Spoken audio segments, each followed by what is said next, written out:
such a pleasure to see all of you. We are just so excited to have you here to share in this experience. I'm Angela Hill. I am the Associate Dean of Clinical Affairs and a professor in the Tuskegee College of Pharmacy. I also serve as the project director for WeCare, which stands for Workforce Enhancing Community Advocacy, Research, and Education. And we have other group members here this evening. I have to first honor our dean, Dr. Kevin Sneed, who is the leader of the Tuskegee College of Pharmacy, as well as the brainchild for WeCare. We also have our community partners reach up that are helping host and broadcast this evening's program, personalized in Dr. Deborah Austin and Mr. Michael Morgan.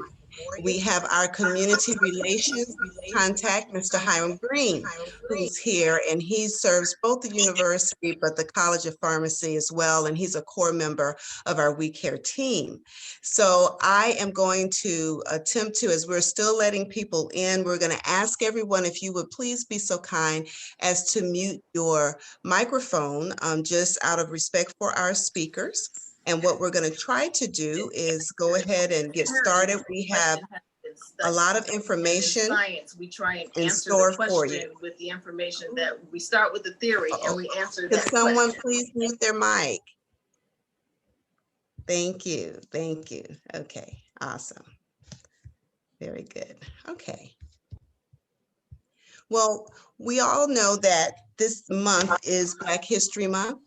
And in that, in light of the fact that we're in a pandemic where unfortunately African Americans and other people in the community are the most affected and have been the most affected by the unfortunate morbidity and mortality associated with COVID infection, it's interesting because WeCare has certainly joined the efforts of so many others in trying to educate the public about not only COVID infection, but as we've anticipated getting a vaccine, you know, what all that entails in terms of how it works and what we're seeing in the literature.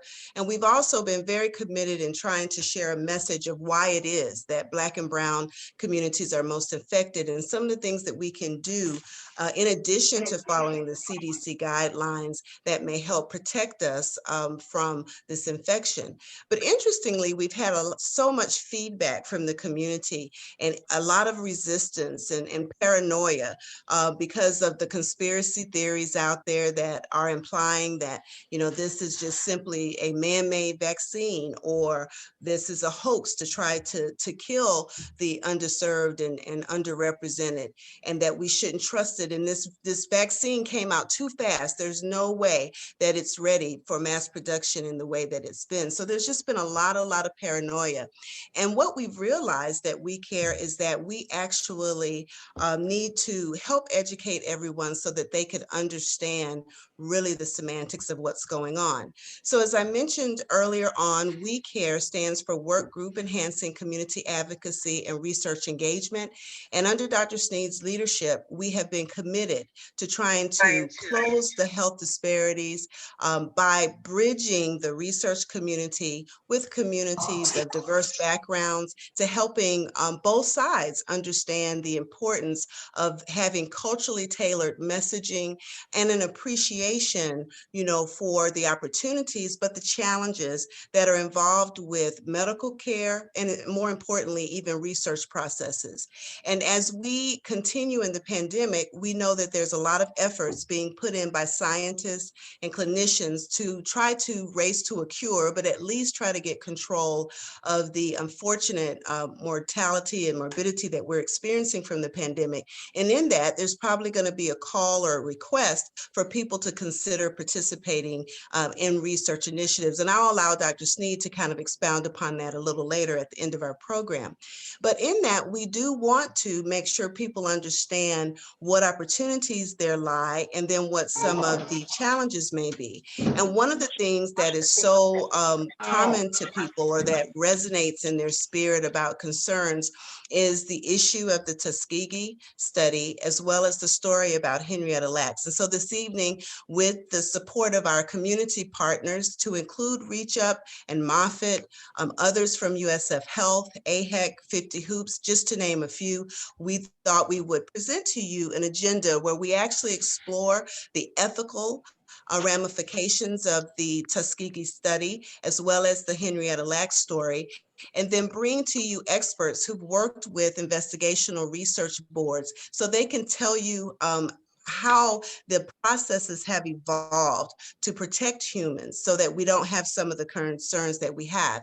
And then we have representation from the Moffitt Center to talk to you furthermore about efforts that are being done to connect to the community to make sure, again, that their concerns and values are taken into consideration. And then last but not least, Dr. Sneed will give us some insight in regards to that.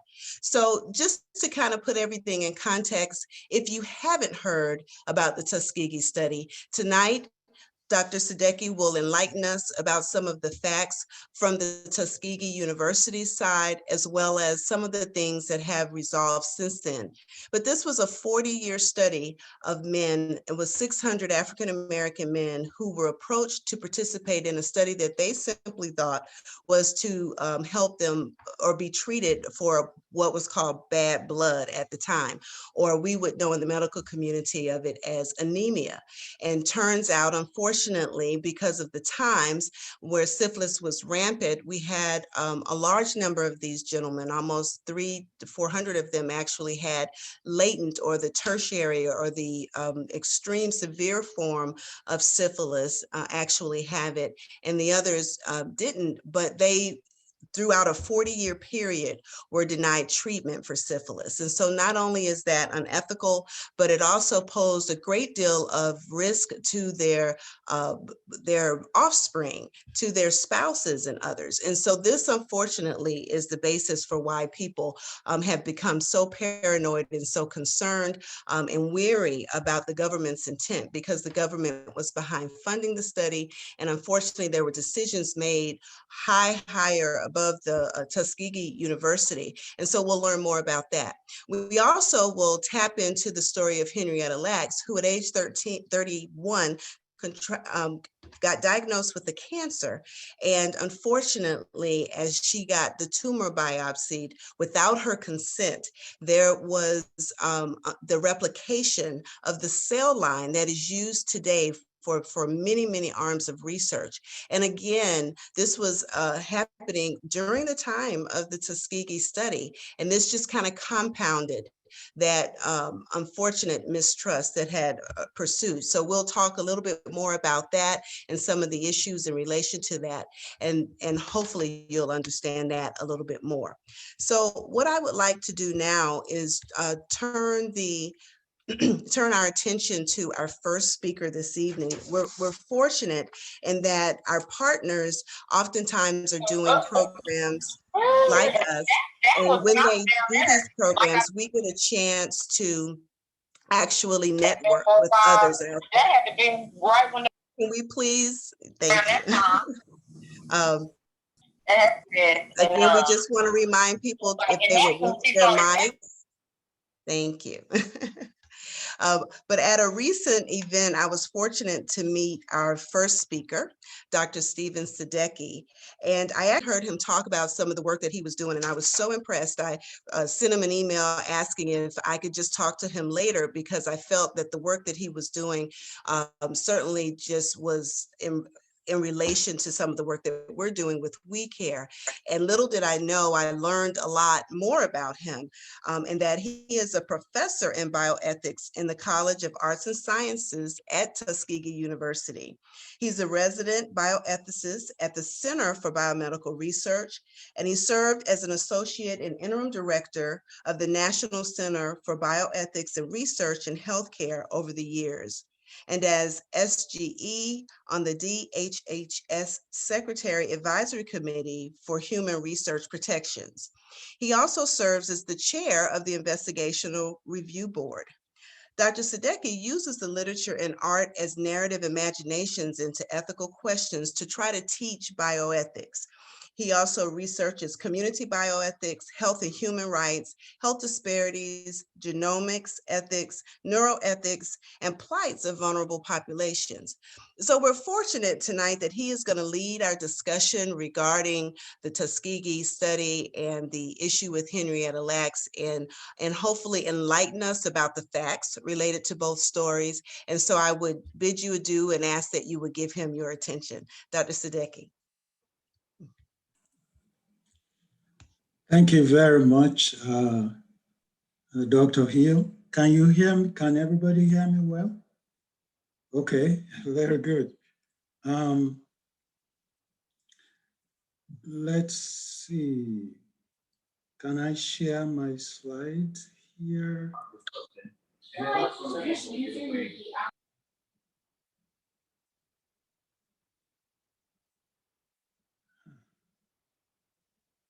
Okay.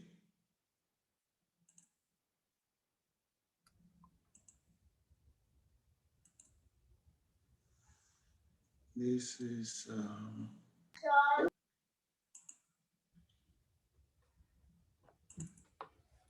is technology. Please pardon me.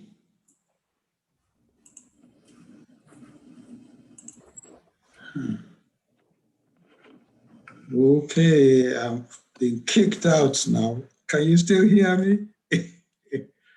I may have to rejoin the meeting. Yes, sir. Yes, sir. Did you want me to show your slides from my end?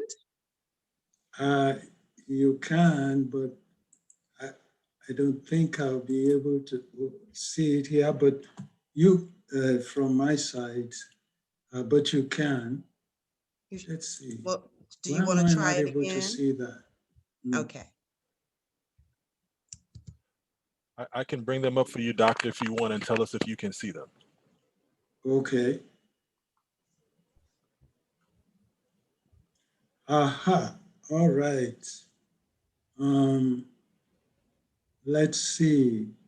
Will you advance it then for me?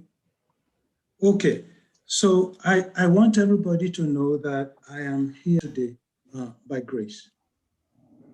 That wonderful infinite grace of the Almighty God. And I want to start out by thanking Dr. Hill and the planning group for inviting me to be part of this conversation. I want to remind all of us that we are God's workmanship, all masterpieces, created in Christ Jesus to do good works, which God prepared in advance for us to do. Next slide, please. So these are some two useful references that you could consult if you wish, that I used in trying to get ready for. There are many more, but these are the two main ones. I'm not able to see my slide very well, but we will proceed anyway. Next slide.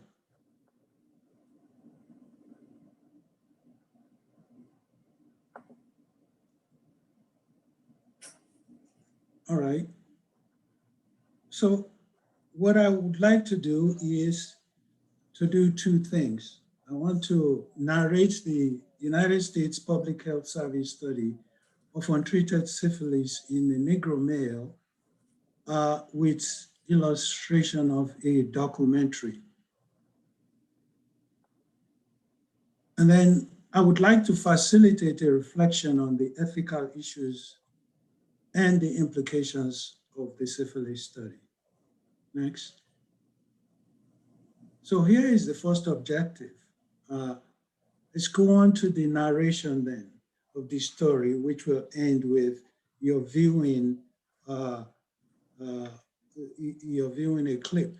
I thought I would bring some voices from Tuskegee to you, albeit they will wake them up from from their grave tonight and apologize to them. But these are the people that actually participated in the story, and you will be hearing from them. Next slide.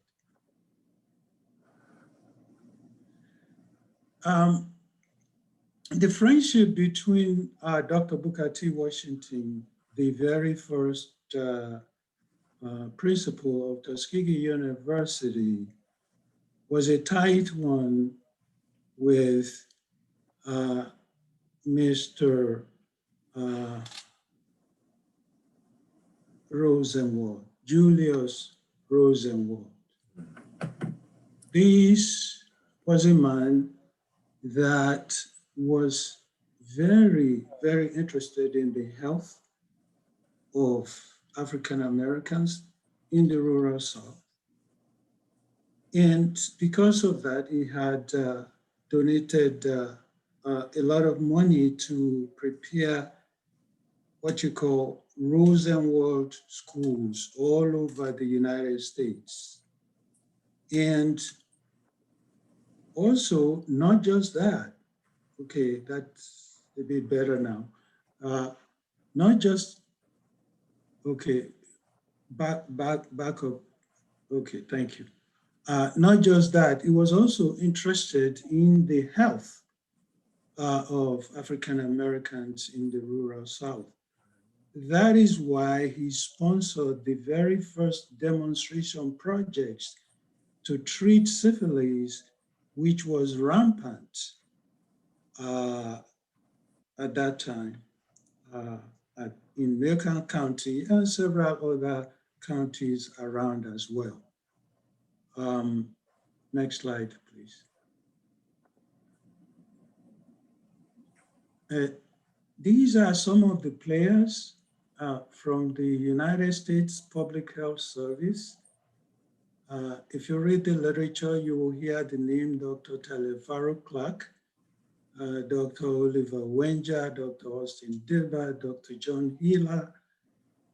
These folks were the main players in setting up the study at Tuskegee. Next slide.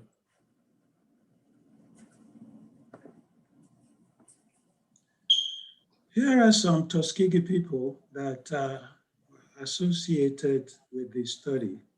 Mr. Campbell was the county extension agent. Dr. Moten was the second president of Tuskegee University after Dr. Booker T. Washington passed in 1915. Dr. Eugene Debo was the medical director of the John Andrews Hospital at that particular time. This little picture here shows Ms. Eunice Rivers in the cotton field with one of the men in the study. Next slide.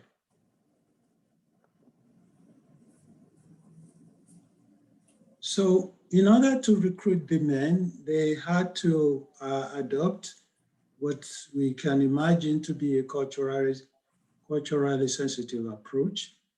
That approach was to second Ms. Eunice River, who you see there, to who they know very well within the community to help not only recruit, but also to retain the men in the study. And as you can see, this is a country road there with the government van and the two white medical doctors in the picture. Next slide.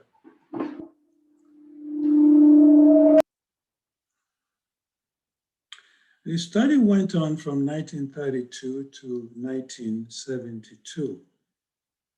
And the aim of it was to study the natural course of syphilis in the Negro male.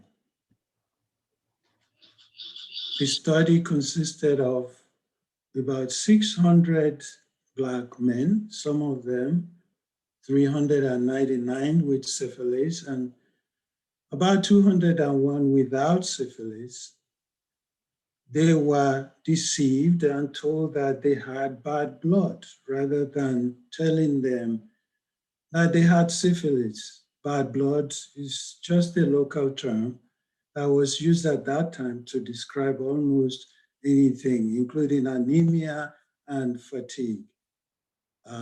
The men were observed without treatment, even when penicillin was available for treatment.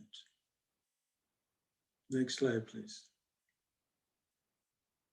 Here is one of the testing that the men had to go on. This was represented or presented to the men as treatment, if you can believe it. That is not a simple procedure to perform. Any physician will tell you that. But there's Miss Eunice River assisting there with the spinal tap. The aim of this was to find out whether the syphilis has actually made it into the brain. So it's a way of trying to test for and document the evidence of neurosyphilis. And after you've been, you can go on to the next slide, please. And after you've been in the study for about 25 years, you get a certificate signed by the Surgeon General thanking you for participating in the study for 25 years. Next slide, please. But it had to stop, but it will not stop were it not for Mr. Peter Buxton, who was the whistleblower who had overheard a conversation at lunch and was an investigator for CDC at that particular time in California, and looked a little bit more into this and could not believe that this could have been going on for so many years.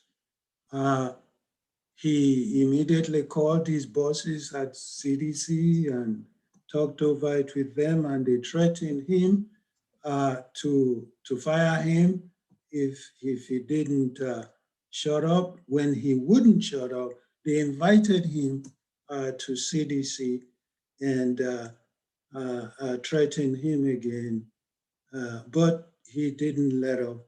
He quit.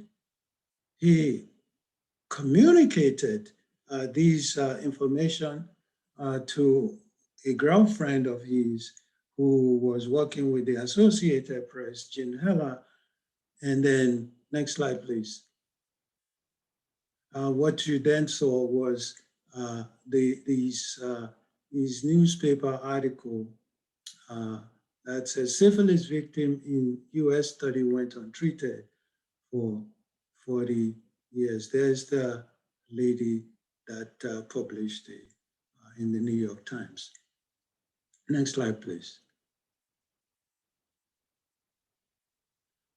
So it will take another 2020. Of course, there was a lot of angst within the American community, and public outrage was responsible for the study being halted in 1972. But it will take another 25 years before an apology would come. And that apology did come from the former president of the United States,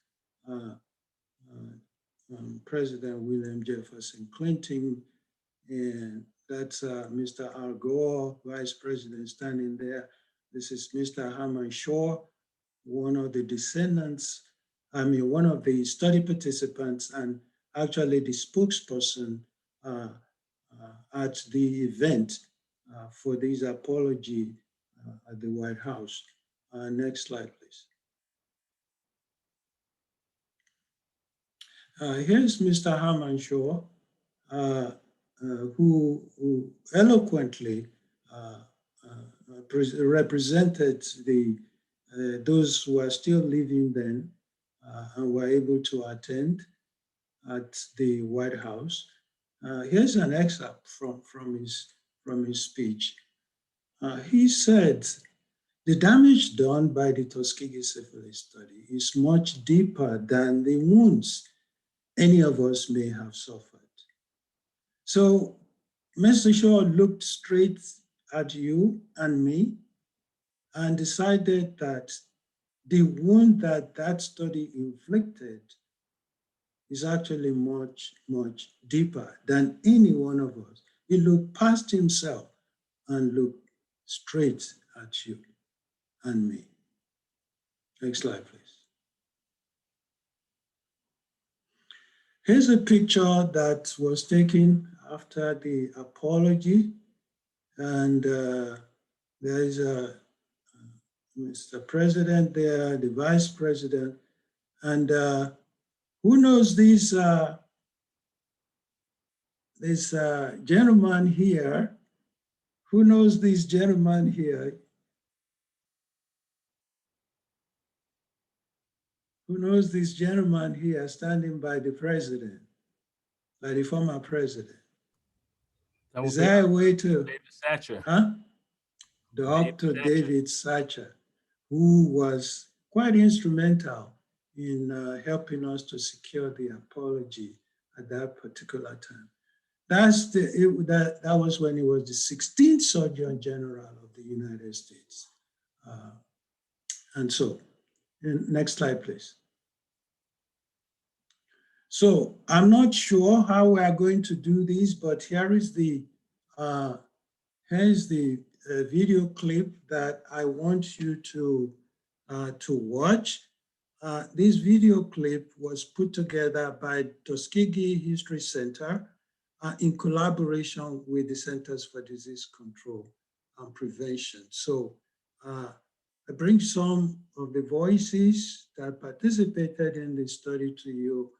And I want to invite you to listen very, very carefully because right after this, we're going to try to see about the ethical issues that unfolds from this study. All right, somebody help me out there to start this video. Okay, doctor, what I'm going to do is I'm going to come out of the presentation and come back in. All right. So there'll be a brief moment so I can see if we can get the video to look a little better. All right.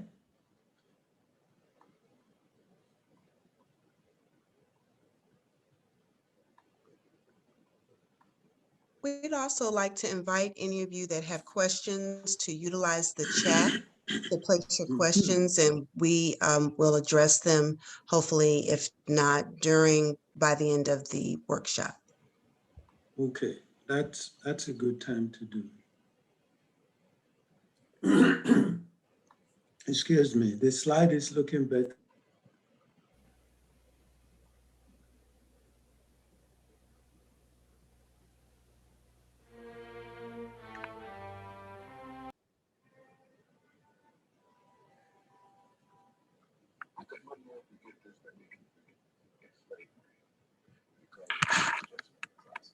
Can you see anything? I can't see anything. No, just a blank screen right now. That's all you have? That's all we have, Mr. Morgan, a blank dark screen.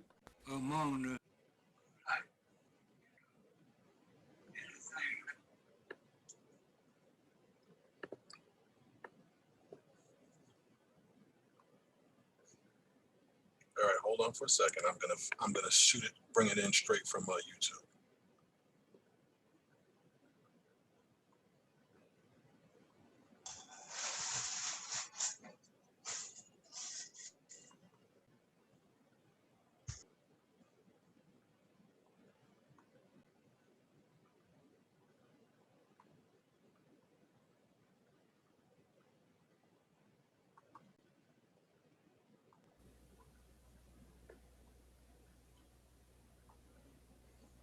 You guys see that now? Yes, we can. Yes, we do. Okay. Okay, that's it. Mm-hmm. Would you Thank you. speak to just the volume? Because it was just an atrocity to reap on any people, especially in these United States. It was pretty rough, you know, that they was involved in something just among the black, you know, anything like that around, and ain't nothing anybody black, it must be something wrong. Myself and two of my brothers had to go to the health department and get a blood test. And I had a level of syphilis in my bloodstream. The Tuskegee study of untreated syphilis in the male Negro. What is the impact of this scientific experiment that was implemented 70 years ago? For the survivors and family members, coming to grips with what happened continues to be a painful and challenging journey. Well, I was born in Macon County, Alabama, which is Tuskegee, just about maybe a mile, maybe out of town, you know, kind of south of the town. George Key, born in 1907, was in the prime of his youth when he became a participant in what is now known as the Tuskegee Study. The program began in the 1920s to document the devastating impact of syphilis. Syphilis was a dreaded disease. Symptoms included severe skin rashes, fever, and pain. To find out more about how the disease affects the body, the Public Health Service initiated a program in Macon County, Alabama, a rural farming community with a high incidence of syphilis. 600 men were recruited for the study. 400 had syphilis. 200 used as a control did not. Nearly all were poor farmers or sharecroppers. The first time we went, there was 3 or 4 of us went together, and just some kind of milk, something like milk to swallow. And I don't know what that been so long. I don't even know what that was for. When the study began, there was no cure for syphilis. Standard treatment consisted of mercury rubs and arsenic injections. Initially, the men in the study received treatments, but with the stock market crash, funds were no longer available and treatments were terminated. However, researchers continued to collect data on the men in the expectation that funding for treatment would become available within 6 months. Ultimately, the 6 months of non-treatment would continue for 40 years, and throughout that period, the men were never told the whole truth. It was a program they said was helping the people, you know, on it, you know. If they joined that, they could, you know, get some results out of it. Some medical care, something like that. And then, I was real young then. I don't guess I might have been 20 years old then. I never could understand what it was all about. No more, she said it was a nice program, you know, like colored people, when something come around, think you gonna help them, a lot of them would jump into it. But we were young, I didn't know what it was all about. So me and my brother both joined in. After we started going to the hospital, that's where we got involved with the white doctors. Well, they'd check us. They would check me. He checked me and told me what was wrong, but he didn't do nothing for me. He said, he told me I had high blood. The men in the study received baseline blood workups, physical exams, and at one point, a spinal tap to determine neurological damage. They were told that the spinal tap was a necessary treatment. In truth, it was not only unnecessary, but also painful and dangerous. Well, it was pretty bad, that spinal tap. Of course, I did along pretty good with it, but,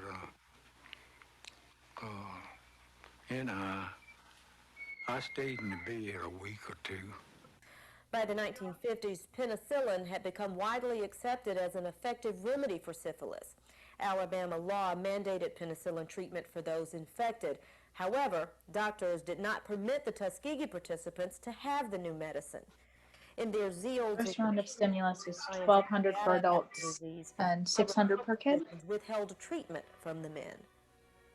Aggressive efforts were made to discourage the men from joining the military, where inductees were routinely screened and treated for syphilis. Additionally, when some of the men moved away from Tuskegee, the Public Health Service made sure they would not receive treatment. The names of the men were circulated to clinics and health facilities in the cities where they moved, and doctors there were instructed to not administer penicillin. When George Key moved to California and later to Massachusetts, he found that doctors in both places kept track of him. And soon after relocating to Ohio, Ernest Hendon was contacted by a government doctor. After I went to Cleveland, they still kept in contact with me. Sometime one white man used to come up there and see me about once a year. There seems to be some confusion. Let me explain what we're checking for. There's a germ that infects the genital area, resulting in a temporary and painless, but highly contagious penile ulceration. Now, this ulceration will disappear as the disease becomes non-contagious or latent. And this latency can last for up to 30 years until finally the cardiovascular and nervous systems will disintegrate and collapse. The HBO movie Miss Evers' Boys presented a fictitious version of the Tuskegee study. The nurse in the movie, Miss Evers, was patterned after the real Tuskegee nurse, Eunice Rivers. By frolicking too much, or maybe passed on from your mom and your daddy, you might get a really bad sew down below in your private parts. Then through that so a bug can crawl up inside here and go to sleep for 20, 30 years or more, so as not to hurt nobody but you. But when it wake up, you can't walk, you can't breathe, you can't think. That is bad blood. That's what we're checking to see if y'all got, so we can get rid of it. One reason so many men agreed to participate in the study is because of Nurse Rivers. She lived in Macon County and was a trusted member of the community. The government enlisted her aid in recruiting participants for the study and encouraging them to stay involved. The Public Health Service also asked Tuskegee Institute to help coordinate the study. By using trusted individuals and institutions and by offering incentives such as free life insurance, the government was able to keep participants in the study year after year. In 1972, the secret of the Tuskegee experiment was uncovered. National news articles carried the story of the 40-year medical study that had so wrongly impacted hundreds of men and their families. Congressional hearings were held.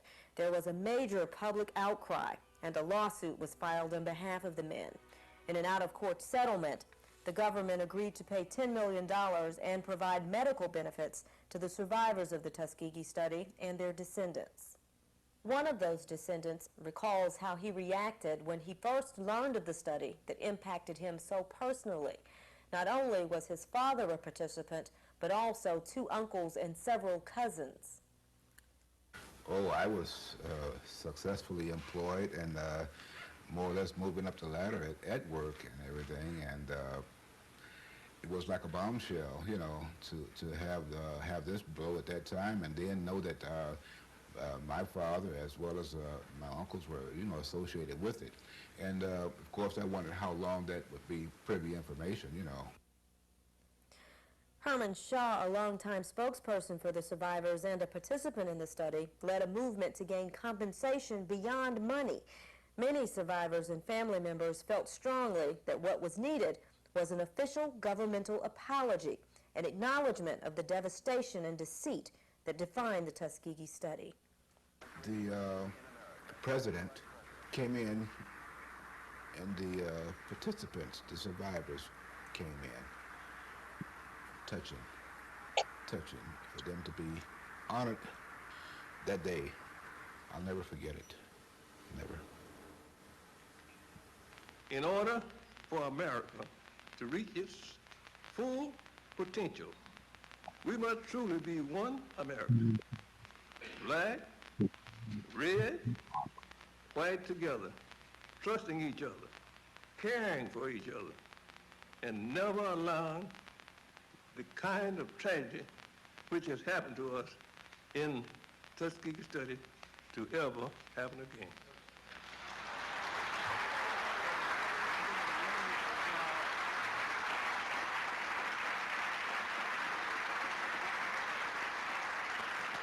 So today, America does remember the hundreds of men used in research without their knowledge and consent.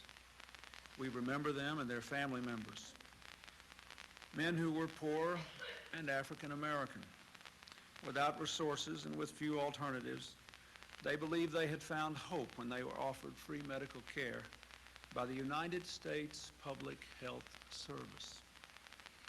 They were betrayed. What was done cannot be undone, but we can end the silence. We can stop turning our heads away.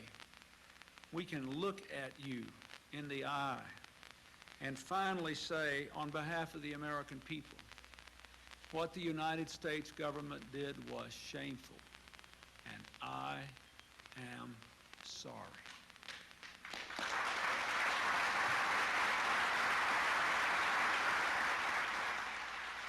So you were there and the president apologized. Yes, that's the best thing.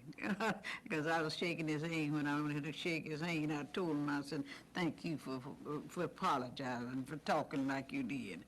And I said, now we won't forget it. Yes, sir. So did. To Fannie Mitchell, her husband Gary was much more than one of the 600 men in a medical study. When he died in 1966, she lost a man who was a loving husband to her and a generous father to her children. She remembers him fondly. He's tall and slim, and he just was all right man, as far as I know, as far as I'm concerned, and hard-working. Well, he couldn't get one job, he'd get another, and he was a good provider for the straight around to take care of his family best he could. Drive trucks, tractors, anything he could get to make some money, he would do it.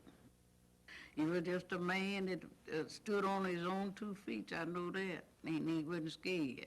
And what he would have set his head to do, he would go and try to do that, and nobody couldn't stop him.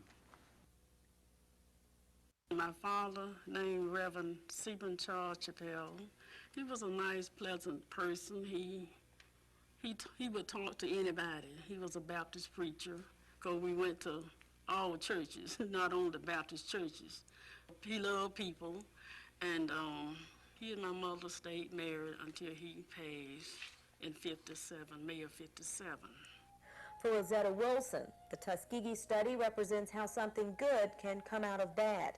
She suffers from a rare blood disorder that requires costly hospital stays and medications. She says without her health care benefits, she would be at a loss. I got a card that stating that it would be my benefit to take me, go back and forth to the hospital. It would pay for my transportation back and forth to the hospital, pay the hospital bill, doctor bill. I go to the dentist, my eyeglasses. When I get in need of health, it will pay for the health, all of my health benefits. Even someone taking care of me at home when I'm sick, night or day. I'm sorry that it happened, to everybody, including my father. But it's something good has come out of it. A lot good has come out of it. Because if I didn't have the benefit that I have now, I don't know what would happen to me by going back and forth to the doctor and the hospital. I don't know what would happen. I really don't know. Many family members continue to cope with the knowledge that their loved ones suffered unnecessarily and died prematurely. For them, any compensation from the government could not make up for the loss of their loved ones. It caused a lot of anger, the study did, and the participation that I did with the apology, because it drew attention to other family members that they did not desire.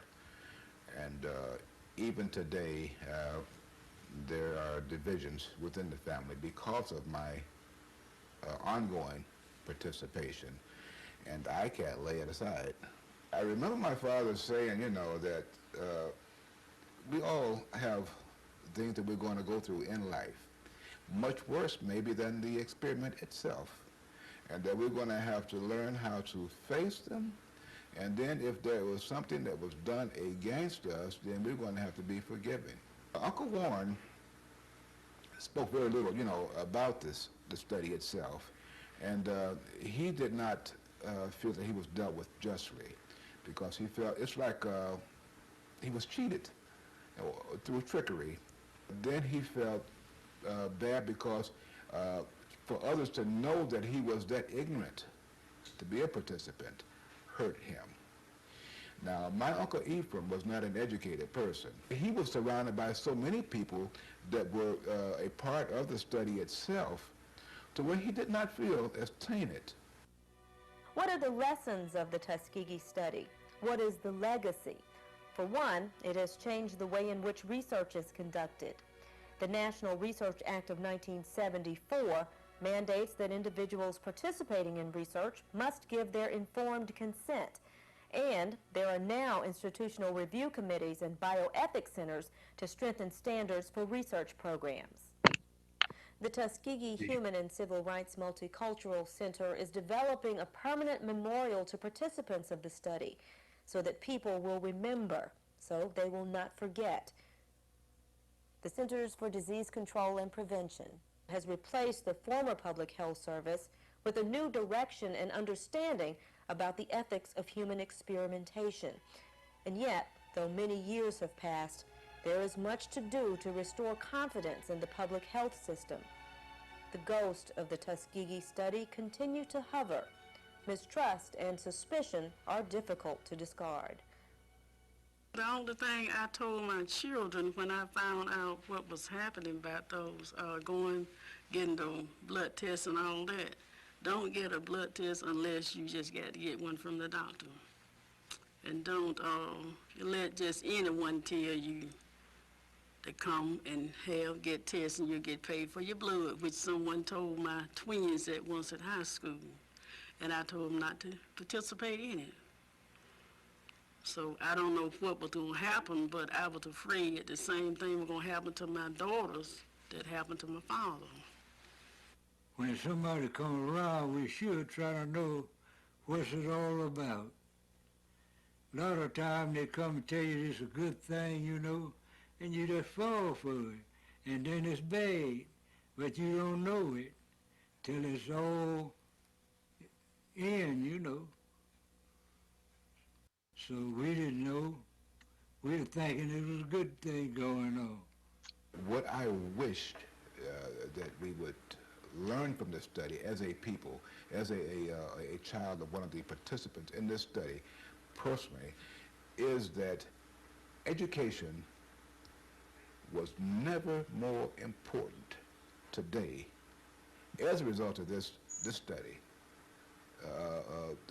than it will ever be. You know, today is today. Get education of some form so that you will not fall prey to something like this ever happening to you or yours.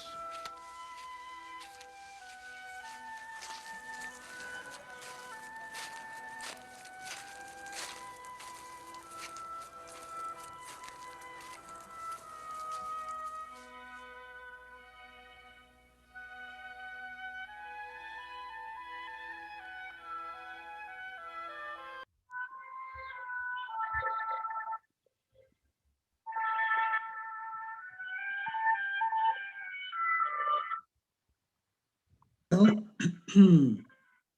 welcome back. If you've been holding your breath, I suggest that you can breathe now.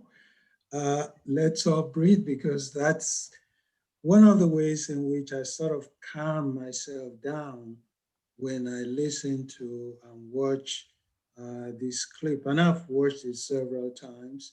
I usually encourage people to breathe with me 3 times. You ready?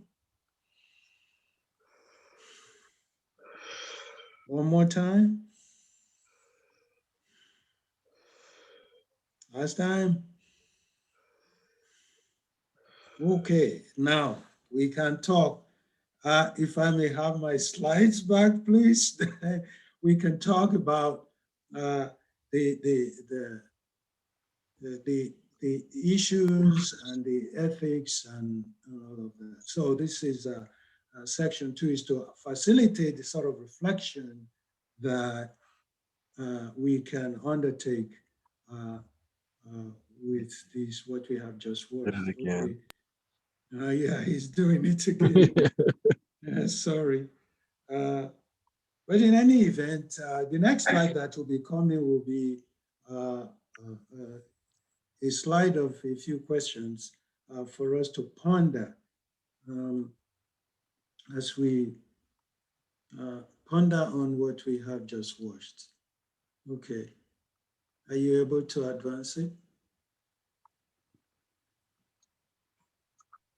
All right. So this is an invitation for you to do some sort of ethical reflection. I'm a bioethicist, so this is what I do. I usually simply state that bioethics is ethics in the service of the bios, the service of life, all life. And it's involved in identifying and addressing ethical, social, religious, and legal issues that arise from medicine, public health, science, research, environmental health, technology, even nature. Next slide, please.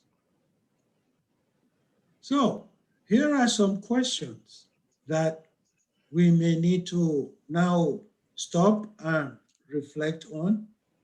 If I ask you the question as a bioethicist, what is most troubling to you about this study? I'm not sure about the best way to do this, whether to put your response in a chat box and can pick a few and read it. Yes, why don't we do that? Let's, for the sake of time. That'd be a good idea. Yeah, for the sake of time. Yeah. Okay, Dr. Hill, do you want to help us with that side of it? Get your voice in as well? Oh, yes, sir. Everyone, just feel free to type your concerns in regards to the first question, what's most troubling to you about the study? So Ms. Edwards said the Black nurse that lied to the gentleman was the most disturbing to her. Okay. All right. Let's get. So Ms. Maisha Cox said the value of Black life. Ms.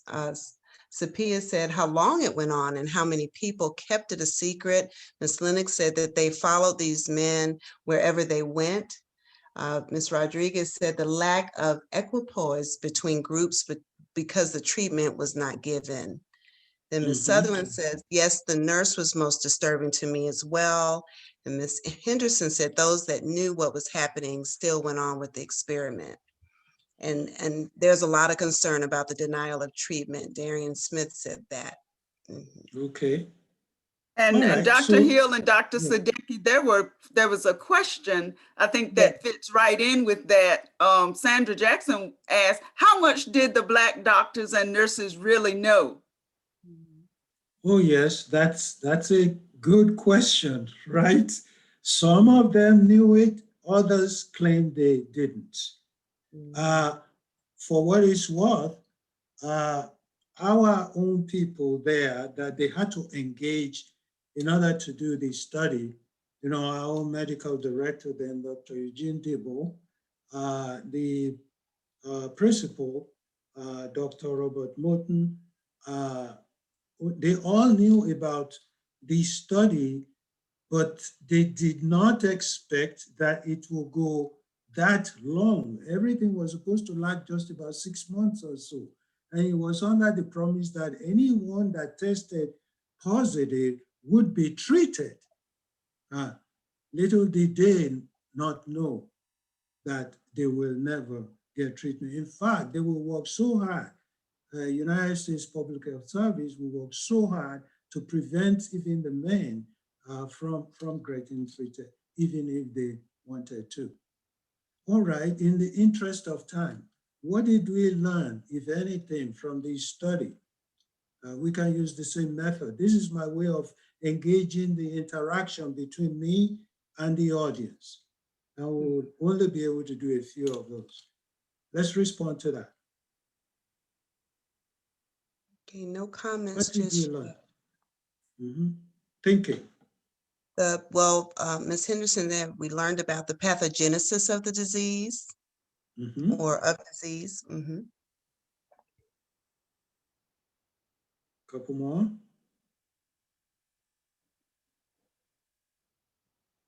That education is important and very important, not to believe everything somebody tells you. Ms. Edwards said that. And the many contributions of Black Americans that caused many of them their lives. Ms. Hall said, did we really learn anything that has been useful in medicine? And Ms. Jackson said the need for informed consent. Okay, very well. I think you are all picking up what I needed for you to pick up. The sensitivity to the ethical issues, the wrongness of this particular study.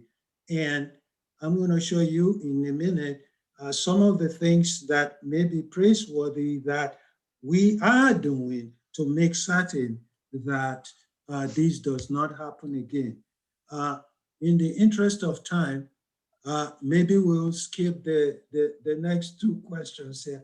The first one asks for whether or not you have sympathy for any of those who conducted the study. And the last one, I hear someone says no sympathy at all. Then the last one says, how are the lessons used to curtail unethical research now? You see, it was recognized that things like that couldn't just go on. It was wrong then, it is still wrong now, and forever it will be wrong to do that kind of thing. So we have to put systems in place to correct that and make sure that it doesn't happen again. Okay, next slide, please. All right, so you have to keep hitting forward because this slide is animated. There are some negative things, and I'm not going to read them to you because it has already come up. You came up with this yourself, but I highlighted some that we could see things that are negative about these. These sort of study contributed to the mistrust that we in our communities continue to have in the medical establishment, and the level of trust of the government and healthcare personnel remains very high. However, there have been some positive things that have happened. The apology for one thing, and the fact that legally binding official framework for conducting research is now in place. You know, with the passing of the National Research Act of 1974, the various debates that went on that resulted in the production of a document that binds everyone now called the Belmont Report, the fact that informed consent is a requirement in all research that involves humans, and the fact that there is actually an entity in every university that draws on federal money for research. We are bound to set up this board called Institutional Review Board, and I'm chair of that at Tuskegee, to review all research for ethical appropriateness, not just the scientific value of it, but the ethical appropriateness of it, centrally the importance of informed consent and acting properly when one conducts research. There's a lot more to say about that. Some of you that are researchers know that you have to go through the CITI training, research ethics training. We mandate that at Tuskegee as well. But it is not just that, it is the mindset that we should have, the mindset not to hurt people with whatever kind of research that we want to do. And of course, the apology I already talked about. Next slide, please. Okay, so I put this slide there because we can't do nothing. We cannot remain where we are. The rest of the world is moving on, and we need to move forward. We need to find ways to try not to be left behind. They've been doing that all along, not to be left behind in being able to gain from all these technological, scientific advancement. And so I put this there because I wanted you to reflect on me what Dr. Maya Angelou, she's one of my sheroes, yes, sheroes, when she said, history, despite its wrenching pain, cannot be unlived, but if faced courageously, needs not be lived again. It will take a lot of courage for us to move forward, but move forward must we. If we want health equity, then we must partner with others in order to make sure that that actually happens. Next slide.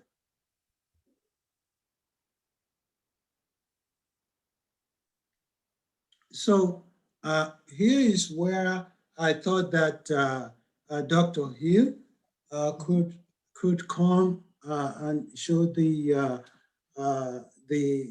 clip on Henrietta Lacks. She told you about this story. If she's prepared to do that, what I did here was just to list in the next two slides what actually came out. What is it that that study? What? Okay, let's just look at this clip first, Dr. Hill.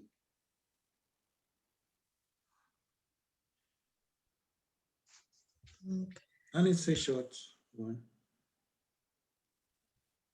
See if it wants to show today. Oh, technology is not our friend tonight.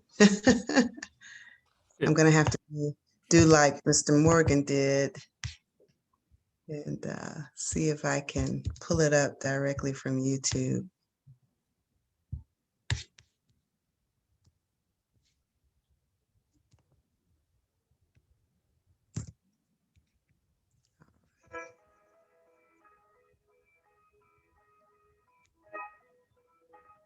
Center of the Henrietta Lacks story are people asking questions, for people trying to understand. Dr. Hill, I think you're going to have to stop sharing your PowerPoint so that you can share the video. There you go. We only saw a black screen. Okay. It's a labor of love. We don't feel like we're connected to. I gotta get. All right. I apologize. So I gotta find you again. Okay, there you are. Gotta reshare it. Okay, where did I have it?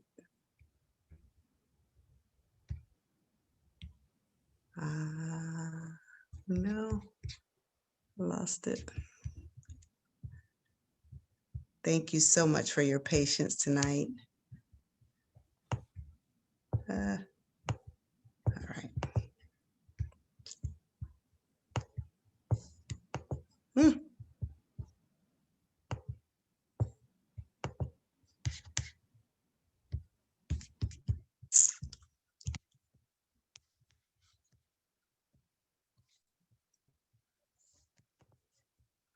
Okay, it's telling me on my end I'm screen sharing. Can you see it now? Yes, we can. Yes. Yeah, we can see it now. Oh, I don't know what. The center of the Henrietta Lacks story are people asking questions. For people trying to understand the biology of human cells, it's there. For bioethicists, for patients. This is why Johns Hopkins is committed to outreach and education for all the community. It's a labor of love. We all feel like we're connected to this beautiful woman who we call the mother of medicine. It really makes you think about how powerful an impact one person unknowingly could make. Good morning, everyone. Thank you all for coming to learn more about my great-grandmother and what her legacy has left for all of us here today. So over 60 years ago, in my capacity as the Director of Outreach for the Institute for Clinical and Translational Research, I organize educational programs related to Henrietta Lacks. And the main focus is to increase awareness of Henrietta Lacks's impact on medicine and society, to gain a better understanding of the science behind HeLa cells, and also to create an open dialogue about the social issues that were occurring around the time in which Henrietta Lacks's cells were cultured. I would say that Henrietta is probably, if not the most important, certainly one of the most important women in science and medicine. And we all learn and follow Henrietta Lacks' legacy as we contribute to research and medicine. Henrietta Lacks was a 31-year-old woman admitted to Johns Hopkins in 1951 for the diagnosis and treatment of cervical cancer. Unfortunately, she had a very aggressive cancer, and within a year, she had died. As part of the care she received at Johns Hopkins, the cells from her cervix were brought into a laboratory and cultured and have become the first human living cell line, which has allowed us to learn remarkable things about how human cells function. It was really, in my opinion, the launch pad, probably the greatest discovery in biomedical research in the last half of the 20th century. It has led to numerous discoveries and development of technologies. It provided the ability for us to understand how cells grow, how cells divide, whether cells can survive in extreme climates, going into outer space, how radiation damages cells, how we can produce lots of material to make things like vaccines, which is all part of what the HeLa cell has done for science and for the public. Just the fact that, 65 years later, a sample of our grandmother's cells still exists out in the world today is almost superhuman. Our responsibility is to honor the legacy of Henrietta, to thank her family, and thank her posthumously each year, which is what we do. We have a Henrietta Lacks Memorial Lecture. I think last year we had 1,000 people attend. Each year we organize the Henrietta Lacks High School Symposium. We've partnered with the Henrietta Lacks Legacy Group, the Turner Station Conservation Teams, and other groups to form a book club that builds a bridge for people who live in this community and Hopkins researchers to get together and really talk about issues. We also have the Microscope Day, in which we open up the laboratory of one of our colleagues, Jim Potter. They learn about the significance of her cells. The Johns Hopkins Urban Health Institute offers a $15,000 partnership grant to community-based organizations that partner with Johns Hopkins researchers to address health challenges that are impacting people who live in Baltimore. We also partner with Dunbar High School to offer the Henrietta Lacks Scholarship for individuals who are interested in pursuing careers in medicine. And that is really, to us, one of the ultimate ways of honoring Henrietta Lacks, is to increase the prevalence of individuals working in medicine who understand the unique challenges of the community.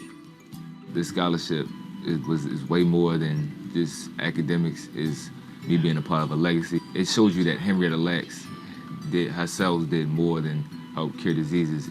Her sacrifice has given teenagers like me an opportunity to excel in their future. Students are the next generation. They're the next generation of doctors, researchers, scientists.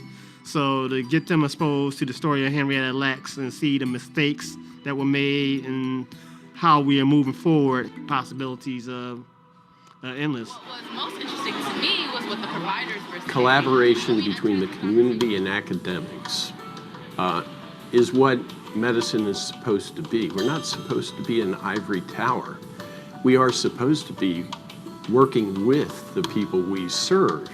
And by reaching out to the community, we better understand them, their needs, and they understand what it takes for us. At some point in some time in life, everybody's gonna get sick. Everybody's gonna suffer for some type of disease, some type of cancer, some type of dementia, any type of thing. So we need research to, find cures, find medication, and find some kind of prevention. So I think it's very important research, and I think, we need to do our part to get involved.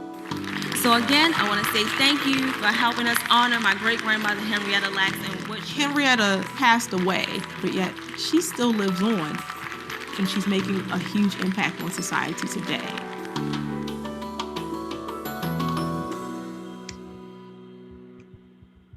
Okay. Okay, Dr. Tuskegee. So, yeah, so if we could go back to that last slide, the slide that I had on the screen, and we'll just finish off, and then we'll go on to, okay, so here's the one of two. What I've done here is to remind researchers that these things are in place now. Researchers must now raise, okay, patients' community awareness. Can't see my slide, but I have a feeling of what's in there. That should be the default position,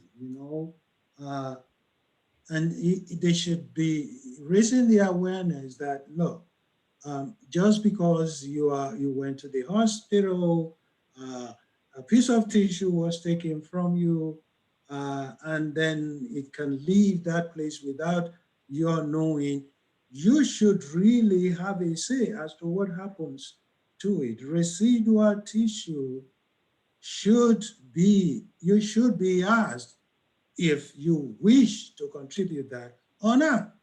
In other words, that there is an option to opt out or to opt in. Now, because of the story of Henrietta Lacks, privacy rights, ownership, and inventions regarding biospecimen, the use of it, is becoming part of the thinking of doing research these days. Institutions must now provide transparent and accountable oversight processes for human tissue banking as well. Next slide, please. Also, the ethics and policy questions about informed consent is paramount and continues to be debated. Various forms of consent.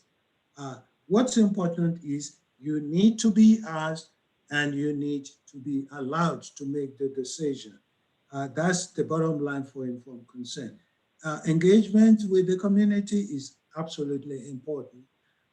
Employing better communication about specimen when you are doing research is also paramount. I put those there as, I sent an article because I actually wrote an article on this legacy of Henrietta Lacks, and I passed that on to you if you are interested. It's one of the articles that was in the first slide that I showed. Next slide, please. Okay, so here's where I thank you for your attention, and we can entertain questions if there is time, or we might, because there are other speakers that have some things to say. I will turn it back to Dr. Hill and let you take it from here. Well, first of all, I would like to thank you, Dr. Tuskegee, for your insights in facilitating the discussion and truly setting the facts straight. And I'd like to ask everyone if you would, for the moment, turn your cameras on, and we're going to give Dr. Tuskegee a virtual hand clap because that was just phenomenal. And I definitely think that so many of us had different impressions about what really empowered us Well, to be able to God be the glory. Thank you. So thank you so much, because I think that really helped set the record straight about so many myths about what was happening, and should allow us to go out and hopefully educate our circle about the truth related to the study. If there's anyone interested in getting copies of the articles he made reference to, we do actually have them, and I'll be glad to email them to you. I'll put my email address and Dr. Austin's email address in the chat a little later. But I also wanted to take a pause and to honor Mrs. Lax. I actually purchased the book if you want to read more about her story, since we didn't spend as much time. But we kind of, the We Care team kind of made a administrative decision that we would honor the first person who signed up for this webinar. And she is actually here this evening in the person of Mrs. Edwina Reddick. So Ms. Reddick, if you would wave to everyone, and I'd like to ask if you would please put your address in the chat for me so I can mail this to you, and hopefully you will enjoy this. I feel as a health professional, I didn't get to read this until I had been a professor for years. It was not taught in history.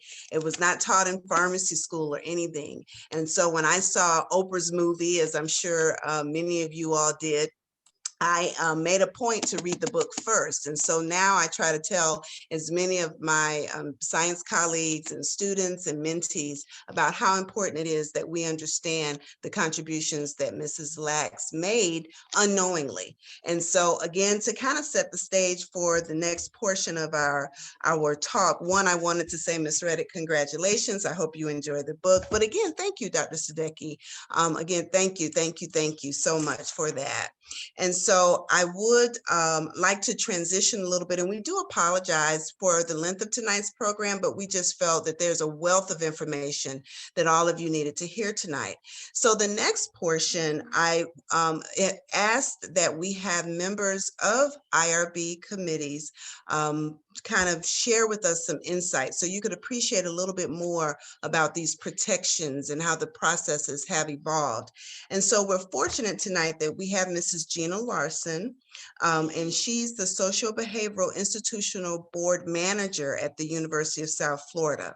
She's responsible for providing oversight, administration, and coordination of activities related to the safety, rights, and welfare of human participants in research.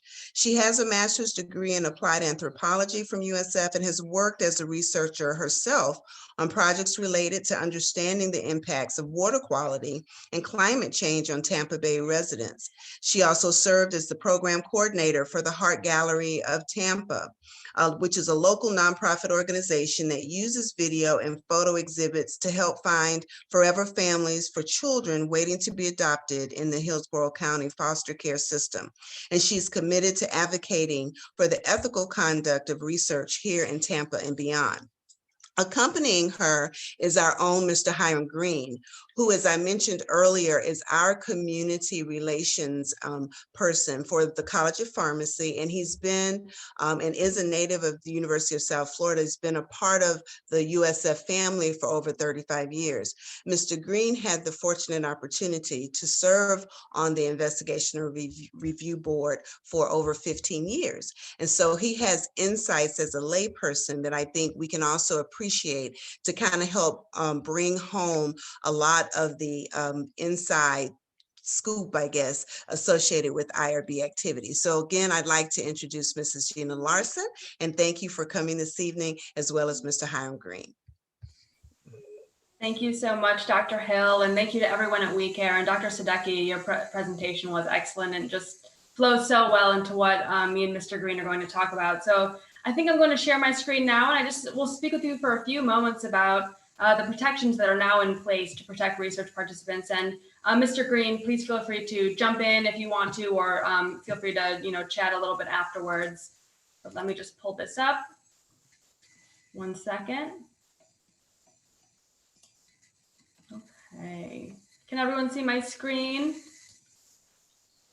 Not yet. Okay. There it is. Okay, excellent. Can see it now. Okay, perfect.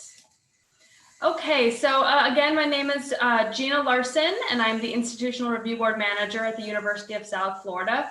And I'm here to talk with you about what is an institutional review board and how do these boards protect human participants in research. So IRB stands for Institutional Review Board, and IRBs are responsible for the review and approval of all research that involves human participants.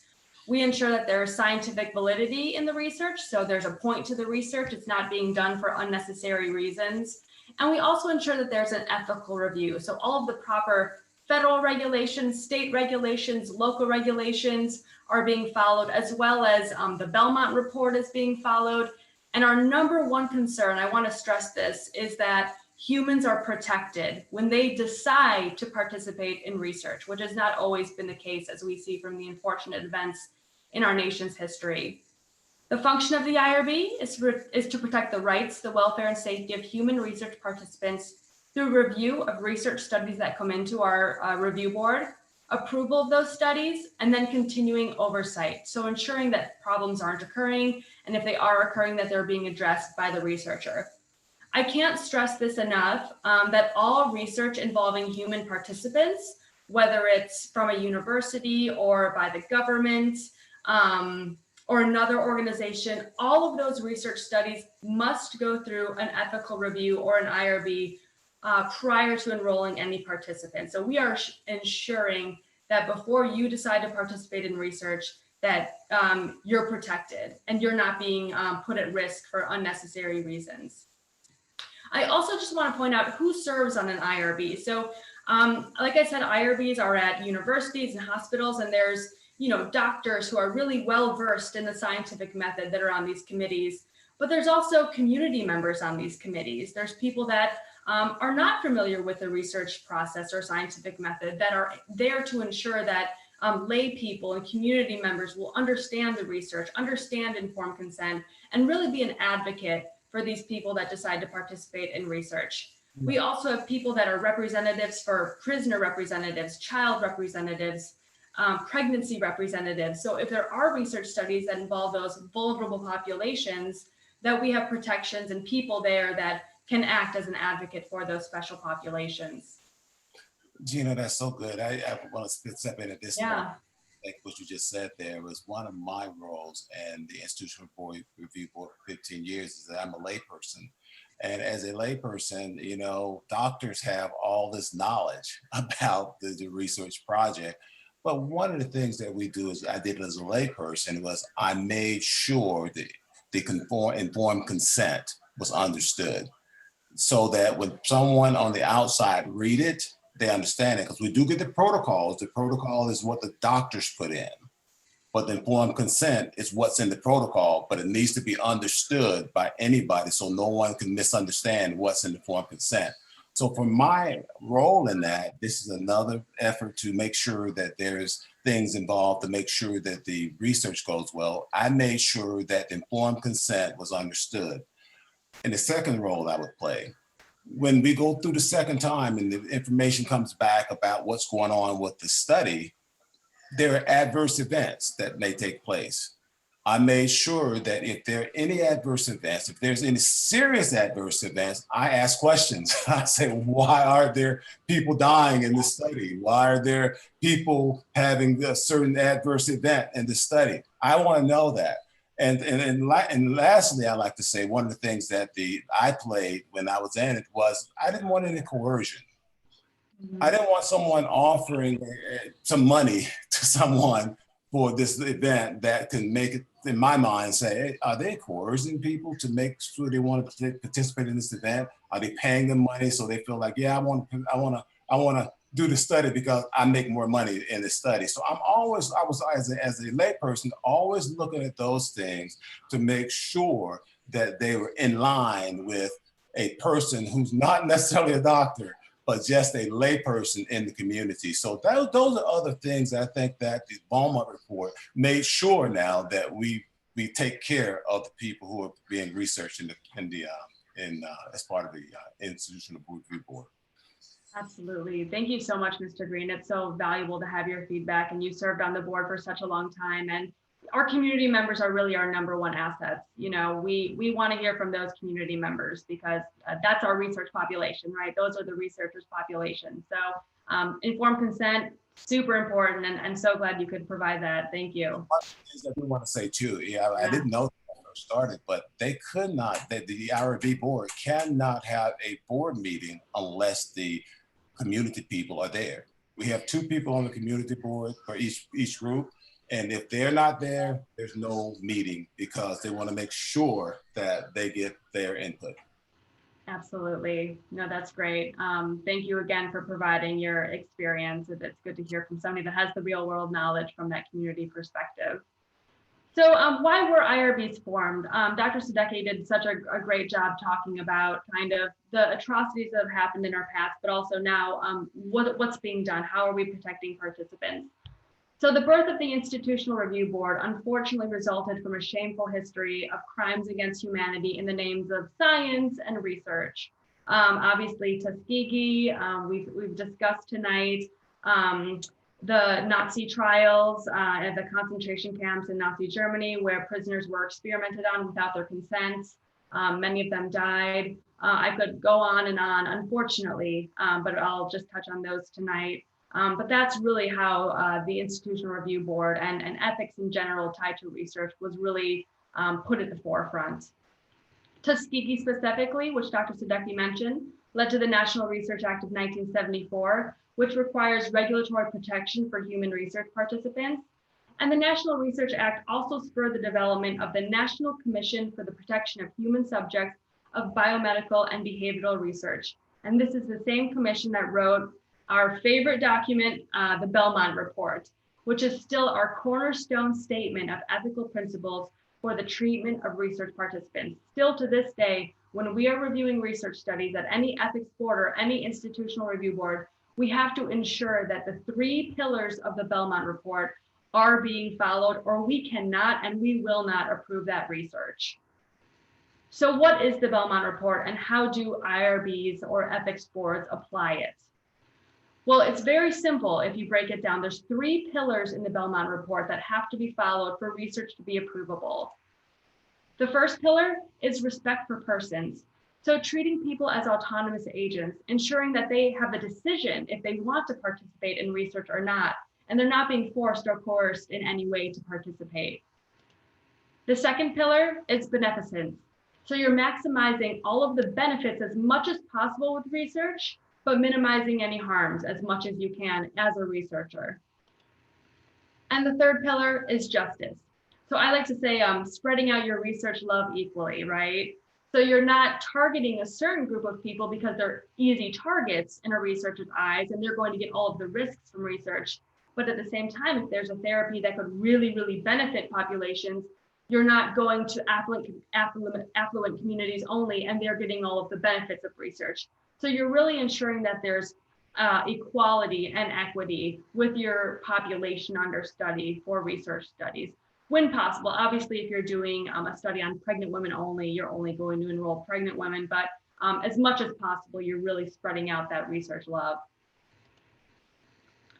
So I'm so happy that many of our speakers tonight have talked about the importance of informed consent, because this is truly the number one thing we want research participants to understand, because this is going to be the way for you to decide as an individual if you want to participate in research or not, by gaining all of the facts that you can about the research you might participate in and all of the potential risks as well. So informed consent is a process. It's not just a form that's given to you. When you decide to participate in a research study, you might see a flyer, your physician might call you, And the first thing you'll notice is you'll receive a form. It might be a written form that somebody gives you. It might be a verbal script somebody reads to you. But this is what's called the informed consent process. And this is where you are being given all of the information that you need to be able to make a decision if you want to participate in research or not. You're getting the purpose of the study, the risks, the benefits, if there's any compensation, what is expected of you. If you have any problems during the research, what is the name of the lead researcher? Additionally, there will always be the contact information for the institutional review board or the ethics committee that approved that study. So if you don't feel comfortable going to the researcher or things are not going right and you feel uncomfortable, you can always contact that board that approved the study.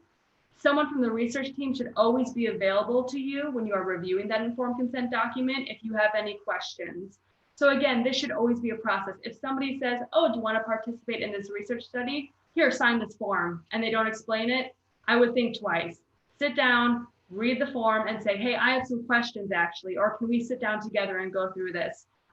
Because they should not be acting in that way. So finally, I just want to talk about what does an IRB or an ethics committee look for during our review of research applications, and how are we ensuring that researchers are doing everything they can to protect their participants? One, we look at the research design. Is the research design appropriate? Is the researcher only doing the most minimally invasive thing they need to do in order to answer the research question? Is there scientific validity to the procedures? Is there some great societal benefit that could be gained or personal benefit for the participants themselves that could be gained? Is there validity to that? Could they benefit from this? It's not just something that's being done for no reason or because somebody's just curious that something might work or not. Are the risks appropriate when compared to the benefits of the research? What is the study population? So are there any vulnerable populations in the research? Are there children, pregnant women, prisoners, socially or economically disadvantaged persons? If so, there need to be additional protections put in place to protect those people. Is there financial compensation for participating? And would that unduly influence somebody to participate or not? Are certain groups being included or excluded from the research inappropriately? So again, going back to that pillar of justice in the Belmont report. And finally, has the researcher completed their human subject protection training? It's also called CITI, Dr. Sadecki mentioned it before. And does the researcher have experience working with the study population? Do they have the appropriate credentials or real world experience? We want to ensure when we're approving studies, somebody has a relationship with that population. They are invested in that population. They're not just saying, oh, I just feel like I'm going to go to this population. I've never met any of them before, but I want to do this research study and then leave. That's not happening. You have to be invested in that community. And really, there has to be some type of personal relationship or purpose for you to be there other than just that you want to be. And the last thing I just want to leave you with, and I can't stress this enough, is the mission and purpose of any institutional review board or ethics committee is to ensure that potential research participants are protected and fully informed during the research process and during their participation. So we're here for you. We were created and boards were created so that things like Tuskegee, the Nazi trials, that doesn't happen again. So just please know that when you're deciding to participate in a clinical trial or a research study, that there are so many people working so hard behind the scenes to ensure that you are protected, and you can always ask questions and you can always say no. And you can always decide once you start that you want to stop. So thank you. I know that was a lot in a short amount of time, and I will either take questions or we can leave it for the end. I'll let Dr. Hill decide, but thank you for allowing me to speak a bit with you. I appreciate it. Okay, well, we'll encourage people to put questions in the chat, and Dr. Austin and myself will continue to look at them and call them out. But thank you so much, Ms. Larson, certainly for reinforcing our understanding of the IRB process, and hopefully people are feeling a little bit more confident that there are protections in place that will eliminate the possibility of us ever experiencing some of the tragedies that we learned about tonight. Mr. Green, also your insight as, as a layperson also makes me feel very comfortable. And I will say, and I'm sure that my fellow researchers that are on tonight will reinforce that these committees are extremely effective. They have a mechanism to cross every I, cross every T, dot every I, understand, bold, underline everything for the purpose of making sure that if humans are involved, that you are protected from any kind of harsh, outcomes. And so we really just want you to be reassured about that. So as we're kind of winding down this evening, we did want to give space to our community partners. As we mentioned earlier on, We Care does care, but you also notice there's a small group of us. And so we've done diligence in making sure we collaborate with other groups that have similar missions, similar concerns, and tonight is an example of that.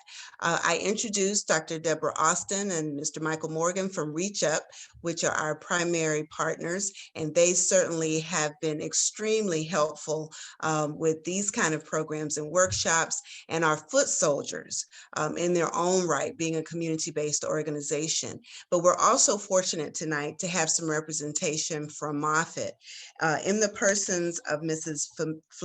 Kalia Fleming, who's a research partnership coordinator for the Tampa Bay Community Cancer Network, or TBCCN, and she's also the NCI National Outreach Network Community Health Educator at Moffitt's Cancer Center. And then we also have Mrs. Vivica Sapia, who's a research coordinator for the NCI Geographic Management of Cancer Health Disparities Program, or GMAP, for Region 2, which is housed at the Moffitt Cancer Center. So we're going to give them a few minutes to tell us a little bit about what they do. And then I am going to pass the baton to Dr. Sneed to bring us home after Dr. Austin fills the chat for additional questions. Mrs. Fleming and Mrs. Sapia. Thank you so much, Dr. Hill. Thank you for everyone this evening. We will not be before you too long, but we did want to provide an update and information to you all on some of the research training activities and community engagement opportunities that are taking place through programs at Moffitt Cancer Center. And so to get started, TBCCN, or the Tampa Bay Community Cancer Network, originated in 2005, actually a little bit before 2005. So going on a little bit beyond 16 plus years, it is a community academic network comprised of now 28 different community organizations. We Care is our newest partner, and Moffitt Cancer Center. And the role of this partnership or network, if you will, is to really work together to create programming and researching that will address cancer disparities throughout the Tampa Bay region. So we work in different counties to develop cancer-related educational programming, different research studies and opportunities, and we do this in collaboration with all of our community partners using the community-based participatory research process, also known as CBPR. So basically, in this capacity, we engage partners from start to finish in our programming, whether it's designing a research project, collaborating on an educational activity, helping us with the evaluation, and even in the publication realm and manuscript development. So this is just a chart kind of highlighting the history of TBCCN, but I think the real important piece of this image is that you see community rapport and building these community relationships is not an overnight one and done type of thing. You don't work in a vacuum or a microcosm. It clearly takes years of community engagement and involvement to build these type of partners. And I always say, to have good partners, you have to be a good partner. So before you branch out, and I have this grandiose idea of doing X, Y, and Z, in addition to hearing from partners, make yourself available to their activities, their events as well, and their community activities. So again, referring back to the history of TBCCN and that last comment I just made, to start, sometimes you have to start slow. And this was us in the beginning. We had 3 main key component partners, and it grew over time to what you see now, which is clearly over 25 different community agencies that we work with to collaborate on the programming that I mentioned. And so how do we utilize our partnerships to advance cancer disparities research in the Tampa Bay region? We work very closely with our partners to answer these key questions. What are the community concerns? So how do we do that?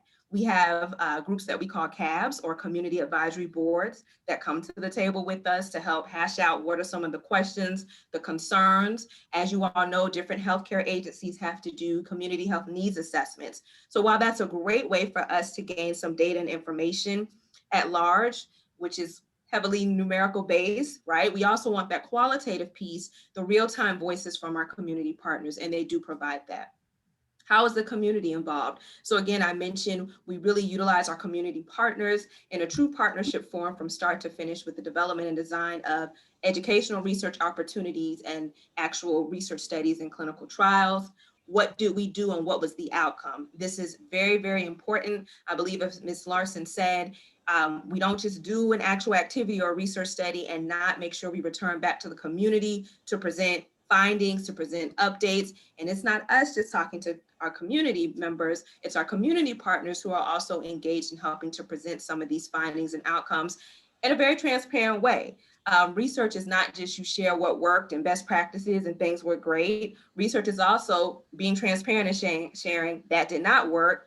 We probably should rethink this. That wasn't the best approach. And so we try to be as transparent as we can through these processes. And here's just a list of examples of how we engage different community partners and our community members. And I just want to really stress here, as we talk about research, I think a lot of folks immediately think of clinical research and physical research studies and gathering physical biospecimens such as blood draws, but also keep in mind that research is also your views, educational research studies, right? So you sharing your views and opinions on a program, on a brochure, on an activity that you participated in. And even though it's that type of research, which is different from physically drawing biospecimens and blood or saliva, for example, you still have rights, and those are still protected under the IRB. So there is no difference there. Again, this is just highlighting how we have engaged our community partners totally throughout the spectrum. So it's outreach and education, training, which Viveka will speak on in a minute. We think it's really, really key that, you know, we now know mistrust, we understand mistrust, we understand the importance of having ethical research. But in order to have ethical research, you have to have trained investigators who know how to properly conduct ethical research and really immerse themselves in an ethical manner in community settings. And so Viveka will speak to a training program that does just that. And then again, as I mentioned, here are some examples of how we engage our community partners in our research efforts. Here's my contact information. I know the presentation will be shared, so you can always revert back to this to follow back up and communicate. I will say, if you check our Facebook and our Twitter account, there will be opportunities posted for community members to get involved in different educational and research opportunities, and just to simply learn more about the Tampa Bay Community Cancer Network and our work. And so without further ado, I will turn it over to Viveka Sapaya, who will speak very briefly with us about the GMAP program and how that is training a new cadre of healthcare professionals, public health professionals related to disparities research and CBPR. Hi, everybody. My name is Viveka Sapaya, and I also work with Kalia over at Moffitt Cancer Center. The GMAP program, or the Geographic Management of Cancer Health Disparities Programs, is a program that is funded by the National Cancer Institute.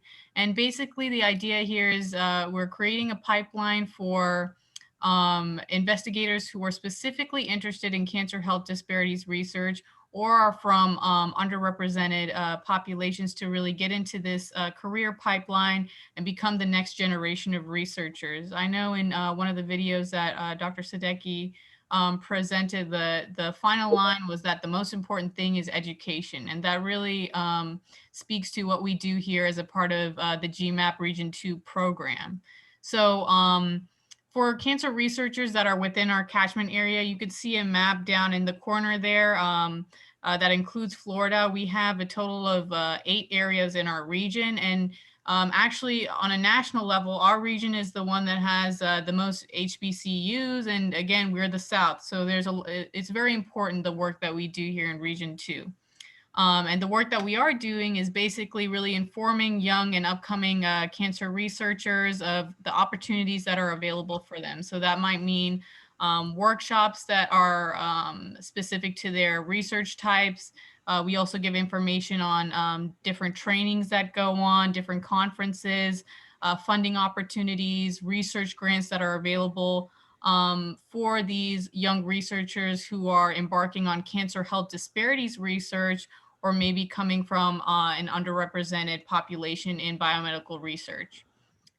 So for anybody that is interested, I did also give a kind of an example of some of the communications that we send out on a quarterly and monthly basis. We do newsletters, e-blasts.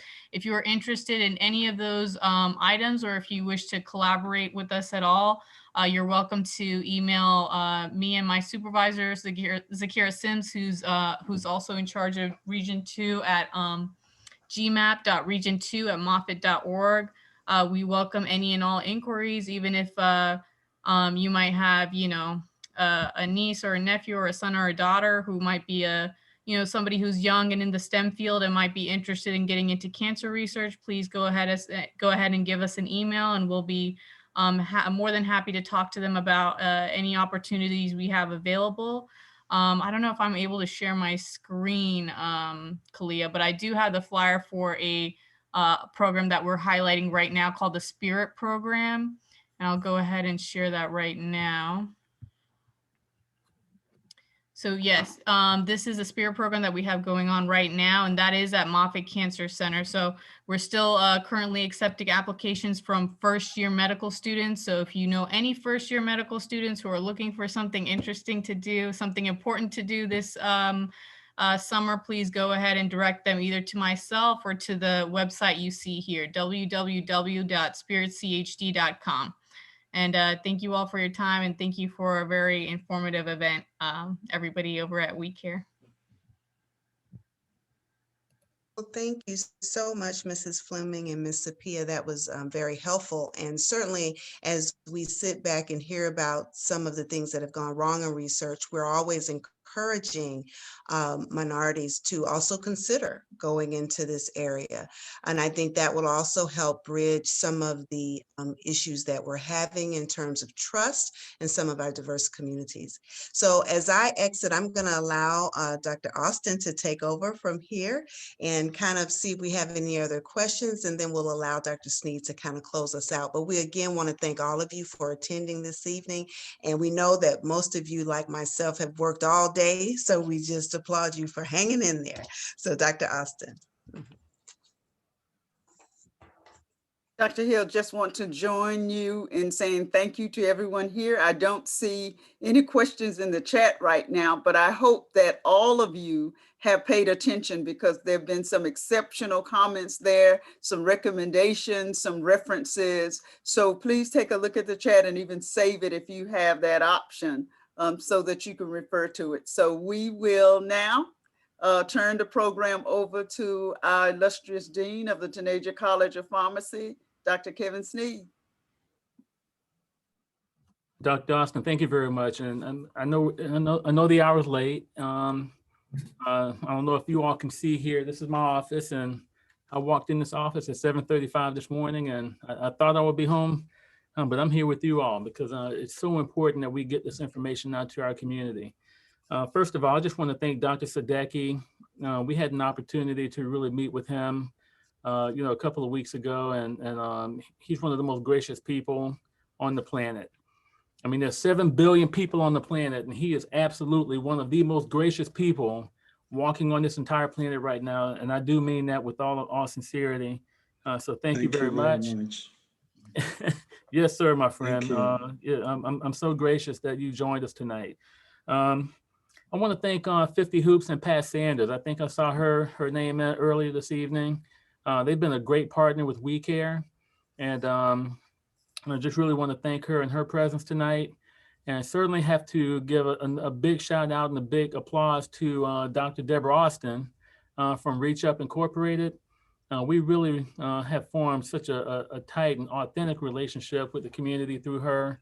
Her effort is so important to everything that we do. And so we want to thank her publicly on this forum.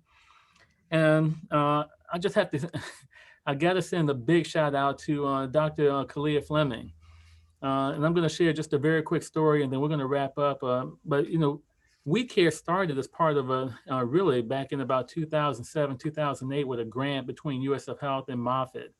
And part of that, we used to train and really have big discussions with our graduate students that were part of that program. And so we had a discussion one day that really changed my life and has given me all the motivation I need to continue. That's why I'm here tonight. You know, I guess really, if I think about it, almost 14 hours later.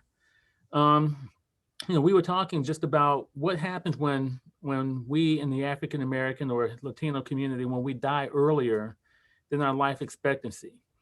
What does that really mean?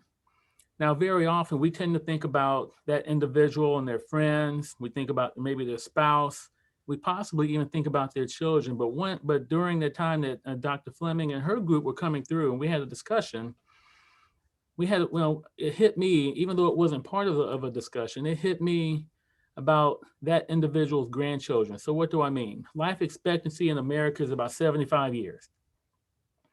But if we have an African-American gentleman dying at 60 from prostate cancer, or women dying at 65 because of breast cancer, or we have people dying much more premature because of COVID, or whatever it might be, it's not just the impact on the individual or their immediate people, but what about their grandchildren?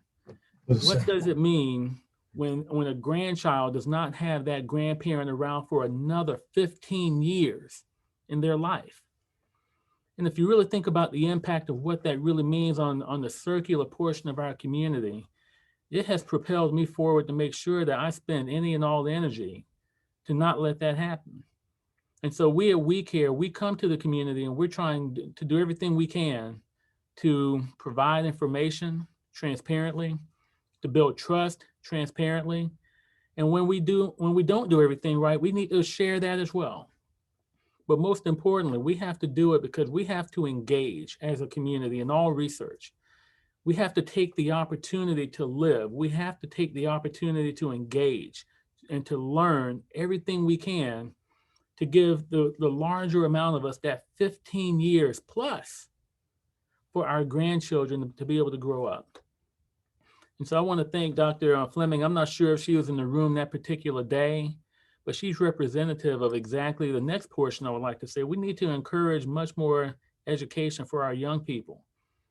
We need to make sure that even beginning back in elementary school, that they have every opportunity to engage in the sciences, to learn about it, and make sure that they're doing it with all of our support so that they can grow up, and become the next Dr. Hill or Dr. Sneed or Dr. Fleming, the next Kizzmekia Corbett, that helped to develop the current vaccine that we have on the market. And they need to come from every segment of society, African American, Latino, our indigenous communities. Everybody has to be involved and engaged. And so with that, I just want to encourage all of you to once again, heed all of the words that you heard tonight. Everything is not perfect. I think Mr. Green said it well. We are engaged. We're here. We will never, ever let Tuskegee happen again.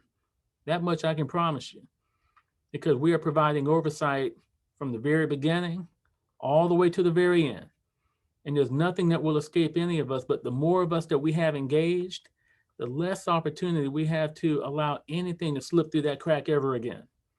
And so with that, I'm going to thank all of you for participating tonight.